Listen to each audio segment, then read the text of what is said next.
Hey everybody! So this week is Feeding Tube Awareness Month, and I thought that I was going to sit down and talk to you about my journey to getting one, but I've already filmed this, and to be honest, I'm not ready to share from beginning to end. And my reasoning is because my why is still very inconclusive. We don't have a definitive answer as to why I have a feeding tube, other than I was starving to death and I needed a way to get nutrition. So that is kind of like where we're at right now, and as soon as I do finally have conclusive answers for my GI condition that is still unnamed, I'm not going to be sharing my experience from front to back, but I will be sharing with you my experience with a feeding tube, because that is something that I can confidently share with you. So yeah, we're gonna talk about my experience with a feeding tube. I got a feeding tube placed August of 2024. I was at a really low weight. I wasn't tolerating food by mouth. I had solid food intolerance, so I could not tolerate solid food, and liquids I was really struggling with, as in I couldn't take in enough for it to be beneficial for my body. And so I had been fighting for a year with my doctors to get one placed, and it wasn't until I had reached 87 pounds that I finally got one placed. And so it took a while to get my doctors on board and for my doctors to even locate a doctor who could place one, because in my province we don't have a wide variety of specialists. Like, we do, but we don't. And it's really hard to find specialists for certain things. It's like a needle in a haystack. And so that's kind of that. I'm sorry that seems very like open-ended, but that's all I'm willing to share at this point regarding my experience leading up to getting a feeding tube. So I had a GJ placed. I'll just insert right here what it looks like.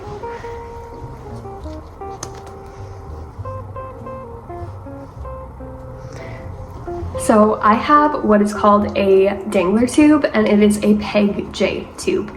So how my tube was placed is it was placed in endoscopically. So that means that they went down with a scope into my stomach and they poked a hole from the inside and then fed my feeding tube through my stomach, and then continued to place more tubing that would get clipped into my intestine. So I have a PEG J, so that means that I have 2 ports on the end of my tube. Sorry, Lucy's trying to get comfortable here. We're in like a little nook in our house. So my PEG J has a G port that goes to my stomach, so that means that I can drain anything from my stomach. And then I also have a J portion as well, and that feeds directly into my intestine. So I right now am hooked up to feeds, and that is pumping into my intestine. So that is how I get nutrition, is through my feeding tube. So for me, my feeding tube provides me with 100% of my nutrition. I get 1,000 mLs of feed over the course of 18 hours. That is just because, based on my body and my needs, I only tolerate a slow rate, and I have tried to increase that rate because I have a goal rate that was set for me by a dietitian, but based on symptoms, I'm not able to reach that goal rate, which would put me at 12 hours and only needing to feed overnight. That doesn't work for my body, and so I feed starting at 10:30 p.m. going all the way until like 5 p.m. the next day. So that means that I'm hooked up to feeds all night long, and then for a good portion of the following day. That is just based on what my body tolerates. So my experience with a feeding tube. Having a feeding tube is not all rainbows and sunshine. It's not like, oh, this has been placed and now my body is better and I'm gaining weight and everything is hunky-dory. No, that is not the case. I had a small amount of freedom where my body had fewer symptoms because I was no longer needing to feed myself orally, and I was, and I think I still am gaining weight. I don't know. I don't check that regularly, but I do know that I have gained weight. I have even had to purchase new clothing, which was super exciting for me because I have like been the same size since I was in like high school because I'm just a tiny person. And now finally I have been able to buy new clothes, which is amazing. And I'm so proud of my body for that, because here's the one thing that nobody really talks about with feeding tubes and everything like that, is that it alters how your body looks. Like, first you have this medical device that is now inserted into you, and so now your body looks different because you have medical tubing coming out of your body. And also leading up to needing a feeding tube, you are so incredibly sick that your body just looks so different from what you're used to. Especially for myself, I was the skinniest I had ever been, and I did not feel confident in my looks because I was so pale. The bags under my eyes were so dark and so deep, and my hair was so dry and brittle because I had no source of nutrition. And I was buying clothes from the kids section. I still can buy clothes from the kids section, but what I mean is I was buying size 10 to 12 kids clothes, and sometimes those were too big for me. So I was very, very malnourished before I got my tube, and now I'm finally at a better weight, and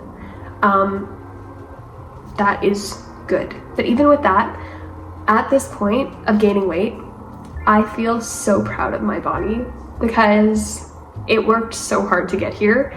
And also with gaining weight, like, it's gonna sound weird, but I've never had much of a figure, and I feel like now I actually have a womanly figure, which makes me feel beautiful. And even though I'm not where I want to be health-wise, I at least feel more confident in my body at this weight than I did when I was extremely malnourished a couple months ago. So that is the process of gaining weight for that. And I know some people struggle with the weight gain process because it does alter the way that your body looks, and sometimes for people it's hard to have to buy new clothes and like bigger sizes, especially if you've been so tiny for like your whole life. It can be hard to transition, but I'm a woman. I am not meant to be in kids' clothes. I am meant to be buying women's clothes. And so I'm happy that now I can fit properly in women's clothes and feel confident in what I'm wearing. So that's all I'm gonna say about that. But it hasn't been all sunshine and rainbows. So with a feeding tube, you have something called a stoma. So that's where the tubing goes into your body. And so that is like an open hole. And that causes risk for infection, which thankfully I have not had to deal with infection yet. Knock on wood. And I'm very grateful for that. I work really hard to keep my tube clean. With having a tube, you can also get something called granulation tissue. So that is like an increase in production of like skin tissue basically, and it is very painful. And the treatment for it is also incredibly painful. So for me, I use a barrier cream and then I mix salt into that and then I put it around my stoma site. That is what I was directed to do regarding granulation tissue, and it works so good, but it burns like heck. Like literally, it's the only time that I'm like doubled over and I'm like flapping my hands around trying to bring some airflow to my site because it is like sizzling and it hurts like so bad when you get granulation tissue. But thankfully when you have dealt with it, then usually you have no problems. There's also just trying to get into a new routine is hard. You go from having like basically no night routine to now having like an hour-long night routine, because you have to clean your site, and then you have to get your food ready for the night, and then you have to flush and hook up and everything like that. And so it takes a lot longer than it used to for me to get ready at night and also during the day. So anytime I want to leave my house, again, it's running around the house and gathering supplies to make sure that I have supplies in case my tape rips off, or in case my gauze falls off, or in case my tube gets clogged while I'm out. I need syringes and water to make sure that that is all flowing fine. And then you have to make sure that you have everything you need, especially in the winter here in Canada. If you are leaving to go anywhere further away from your home, you want to bring an extra set of bags and extra feed and water in case you get stranded somewhere, because winter storms here come out of nowhere. And so it's always having to think about what you have to bring with you, because it's not like I can go somewhere and be like, oh, it's fine, I'll just pick up XYZ in this city over. No, it's not how it works. And I also can't just go somewhere and decide to eat by mouth either, because I don't tolerate much food by mouth. I eat for pleasure and to keep my stomach functioning, but I don't eat for nutrition. And so I'm not able to supplement that while I'm gone, and it would impact my weight and my health to even have a couple of days off of my pump. And so that is difficult. Also, like, your first time leaving your house with your like tubing and everything is a little bit like you feel kind of self-conscious, because you have this tubing that's all connected to you.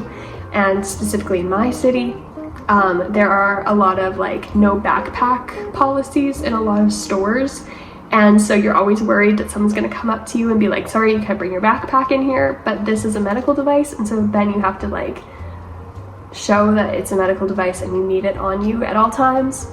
And so that is kind of like nerve-wracking as well. And then also like going out places by yourself, like sometimes you have issues with your pump and it's just alarming, like non-stop some days. Sometimes it's just a malfunction with the bag that you chose. And so I'm always worried, especially if I like make it to church, I'm always a little bit nervous that my pump is going to go off in the middle of the sermon, especially like during a quiet part. I know that nobody would like care, but it's just something that makes you feel self-conscious. And then sometimes your tube decides to leak out of nowhere, and then you've got formula or bile or stomach contents on your clothes, and you are without a change of clothes. So that is the hard things that come with being attached to a feeding tube. And there's also like incidents that I have had since like being on a tube. Like I have a dangler tube, and I always try to make sure that it's taped to my abdomen, because I have a 50-pound golden doodle puppy who sometimes jumps and sometimes rips at this because she gets tangled in it. And she's definitely ripped the tape off of my abdomen before. And I have also had a little accident where I was still attached to my feeding tube pump, and my feeding tube like IV pole fell down the stairs because I wasn't watching where it was while it was connected to me. And that definitely could have almost ripped out my tube because I was still connected to it at that point. I did not fall down the stairs, just the pole fell down the stairs. So there's just a lot of extra things that you have to think about. And then there's also just like being on a leash all day and all night. So for me, sleeping usually isn't an issue. I used to be a stomach sleeper, but then as soon as I got this, I can no longer sleep on my stomach. And so I bought a bed wedge so that I am elevated, and that helped a lot to keep me sleeping on my back and sleeping on my sides. But even what side it's taped to determines what side I can be on in bed, because otherwise I will kink the line and it will alarm in the middle of the night. So some nights you are up like a lot because it is just kinking and alarming, and that is annoying to wake up to it kinking and alarming. So there's that. And then there's also like, I know I don't have to use my IV pole all day long, but it is just easier for me. I have the Omni pump, and it is known for being a little bit sensitive and tends to alarm if anything is remotely kinked, or if there's even the tiniest air bubble in the line, it will go off. And so sometimes having it in a backpack just makes it more sensitive. And so I do try to just have it on my IV pole so that I don't have air in the line or kinks. And so the only issue that I have with that is that my house is not level. And so sometimes I have to like pick it up, take it down, pick it up, take it down, depending on where I am in my house, which can be very annoying. Or if there's dog toys in the way, or shoes or clothes on the floor, then you're also like, things are just in the way. And so that can just be annoying at times. And just having to be connected to it is annoying at times. Of course, you're super grateful to have your tube and that you're no longer in a place of malnutrition, but it's also like mentally and emotionally hard some days when the tube has been alarming all day, or you're just tired of being hooked up to feeds. It's not a walk in the park. But I'm so happy that I do have it because it has helped me tremendously. So I don't want this video to be like, oh, she's just ranting and whatever. That's not it. But I want you to get the full perspective of what it's like to have a feeding tube and what people are like thinking while they're connected to it. Hello everybody. Sorry about the lighting. I watched through my footage and realized that there were a few things that I wanted to add in. I didn't just want to leave you with all of the hard things that come with having a feeding tube. I wanted to leave you with my positives as well. And so I'm going to include this here. Please don't mind my face. I have a cold and I cannot stop sneezing today. So that's that. But some of the benefits, of course, of having a feeding tube are getting a piece of my life back. Because before I was bedbound, I was not able to do much, I was exhausted 24/7. I mean, I'm still struggling with those things, but at least for a little bit after I got my feeding tube, I had more energy for a little bit and was able to do more because I was finally getting nutrition. Of course, the other biggest benefit is that I'm no longer malnourished, and my body is getting the nutrition that it needs through my tube. Another positive is that anything you can do, I can do feeding. So walking around a store, I'm feeding. Chilling with the family, I'm feeding. So I am eating for 18 hours of the day. So whatever you're doing, I can do it feeding. So that's of course a positive. And of course another positive that I've just loved is accessorizing it. Of course the accessories are functional as well. So I make port covers, tubey pads, and clips. My Etsy is Autumn Burlap if you're ever curious, but it gave me an outlet.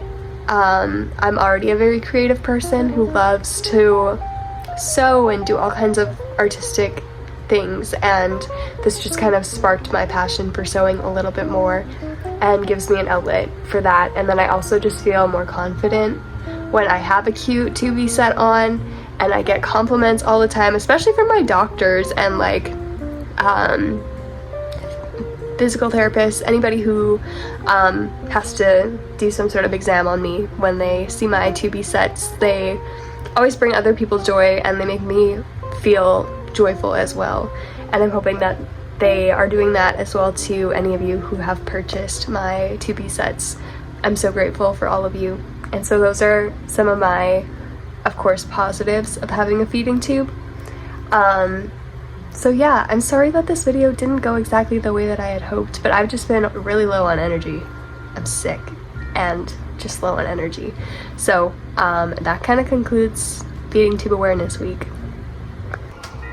So that's kind of my experience with a feeding tube. I know it was a bit of a rambly video, and I hope that you like this video. I know it's probably not what you were expecting for feeding tube awareness, but it's what I have to provide at this point.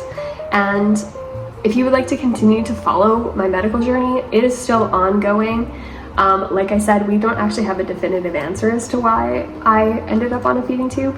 And so we're still in this diagnostic journey. So if you'd like to continue to follow, I would love to have you, and you can do that by subscribing. And I post every Thursday. So I'll see you guys next week. Bye.